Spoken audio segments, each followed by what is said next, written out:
श्री सद्गुरु महाराज की जय। महर्षि संत सेवी परमहंस जी महाराज का भजन। हे मतिहीनी माछरी तूने भले नहीं कीन, तजे समुद्र लघु ताल से गाढ़े प्रीति कीन। अब तो जल सूखन लगे होगा जीवन अंत, अजहूँ प्रीति कर सिंधु से यही कहें सब संत।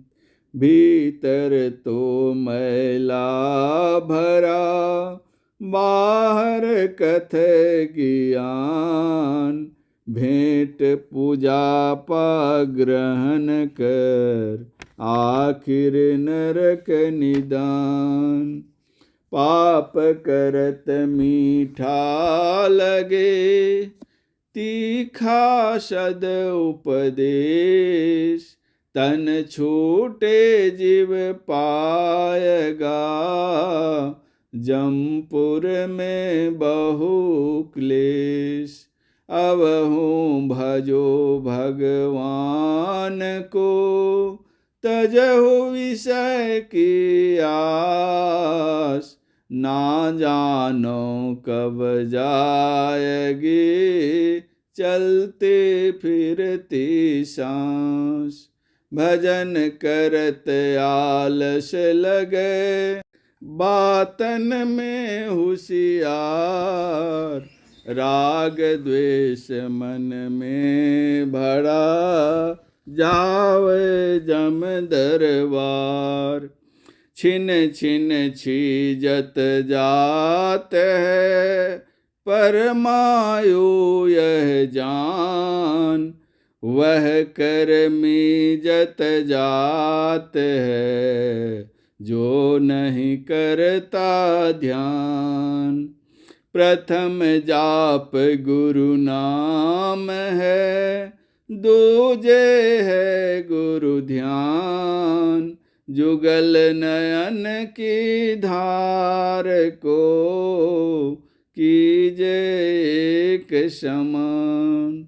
जुगल धार के मिलन से होवे उर पर काम, नाद ध्यान तब कीजिए होय विकार विनाश।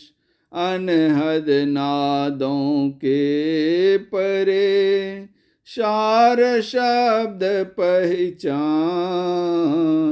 वही मिलावे ईश से होय परम कल्याण। हे मतिहीनी माछरी तूने भल नहीं कीन, तजी समुद्र लघु ताल से गाढ़े प्रीति कीन। भावार्थ। हे बुद्धिहीना मछली जीवात्मा, तुमने अच्छा काम नहीं किया। तुमने समुद्र परमात्मा को छोड़कर छोटे तालाब शरीर से गहरा प्रेम किया। अब तो छोटे तालाब शरीर का जल जीवनी शक्ति सूखने लगा, घटने लगा। अब शीघ्र ही तुम्हारे जीवन का अंत हो जाएगा। अब भी तुम समुद्र परमात्मा से प्रेम करो, यह सभी संत तुमसे कह रहे हैं। जिसके मन में विकारों की गंदगी भरी हुई है, परंतु बाहर में जो सत्य ज्ञान का उपदेश करता है और लोगों का भेंट पूजा पाठ स्वीकार करता है, अंत में उसे नरक जाना पड़ेगा। करते समय पाप कर्म जिसे मीठा लगता है, परंतु संत महात्माओं की सच्ची शिक्षा कड़वी लगती है। शरीर छूटने पर उसका जीवात्मा नरक जाएगा और वहाँ वह बहुत कष्ट पाएगा।